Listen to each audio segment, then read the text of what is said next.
The Kansas freshmen have been imagining this moment their entire lives. Yes, the court is the exact same size, but the stage, it's a bit bigger.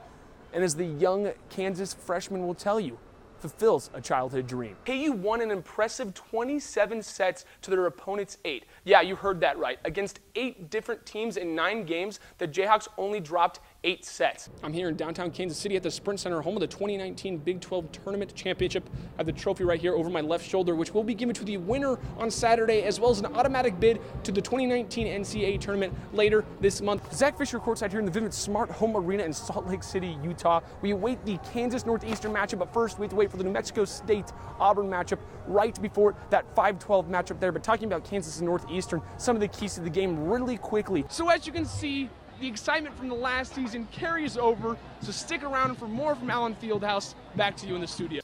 And last, and who would I say would the front runner would be, is former LSU coach Les Miles. Dennis Dodd again reported about the mutual interest between the two parties and that they have been in contact. Yesterday, I took a stroll down the Riverwalk here to see the variety of fans and their takes on what would happen in this year's Final Four. The first group that I encountered was a group of basketball managers from Missouri State. Yes, I actually caught up with a couple of the KU players, as Ellen just said, after the Big 12 tournament, talking about how this season's a little different. They didn't win the conference. They've had injuries and eligibilities, some inexperience. So this tournament's a little different, and they're playing with a little chip on their shoulder, something to prove. We're going to go over a couple keys to victory for a KUW against Villanova on Saturday. Xavier the Savior, that's what every single Wildcat basketball fan should be saying after that close-fought victory against the TCU Horned Frogs, 70-61 here in the Sprint Center in downtown Kansas City in the Big 12 Tournament Championship. Tip for that game should be around 8 or 8:30, depending on when the Kansas State game ends. So regardless, it should be some exciting basketball tonight here in the Sprint Center in downtown Kansas City. Zach Fisher, News Press Now Sports. Typically, you would want to get all the pressure you can on a young quarterback, but since he can run, expect KU to have him drop back and pass this week. Use this as an example. Last week, Texas Tech played TCU. TCU sent a 3-man rush and gets the sack on Duffy because he has to sit back and throw.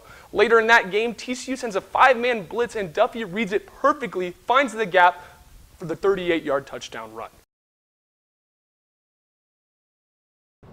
10 feet up, 54 by 90 feet. 15 feet from that free throw line to the orange rim, 20.75 feet from the three-point arc to the hoop, and about that hoop, it's 18 inches in diameter. The Kansas freshmen have been imagining this moment their entire lives. Yes, the court is the exact same size, but the stage, it's a bit bigger. And as the young Kansas freshman will tell you, fulfills a childhood dream. It's just surreal, it's a goal that gets checked off. Off your childhood list. So, it's a surreal moment, and I'm just thankful for the opportunity, and it's just a great feeling. Yeah, it's great. It's just going out there together as a team. It's everybody's first experience, and I feel like we did a good job of just coming together as a team, sticking to the game plan, and it was a great win, and my first win in March Madness. It was really crazy. Just to think, I've been watching all this, but all the preparation that goes behind it to come into the game and all that, I think it's really different. It's just a great feeling. Like you said, kids dream of this moment, and finally get to living out, and, you're living out your dream. You just want to keep the dream going by just keep winning and getting all the way to the end. And yet the stage and dream can get bigger for the Kansas freshmen. As they win tomorrow against Auburn would mean a trip to the round of 16 and playing again in Kansas City. From Salt Lake City, Zach Fisher, KUJH Sports. Michael Gigliotti is an up-and-comer in the Royals minor league program. But when he's on the field, it's his late mother, Paula, that's in his heart. There's not a day that goes by I don't think about her, what she's given me, what she's done for me, the sacrifices she made.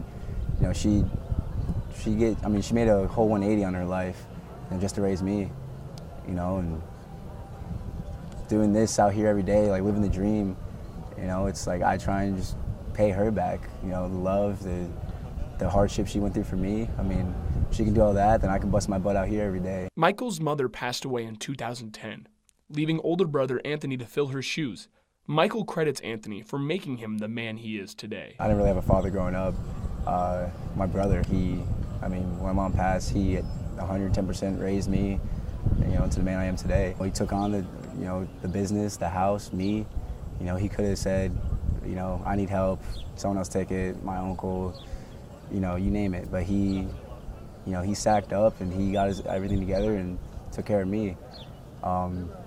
Yeah, the relationship with my brother is, I mean, you can't beat that, you can't break that. You know, he just, you know, he's my dude.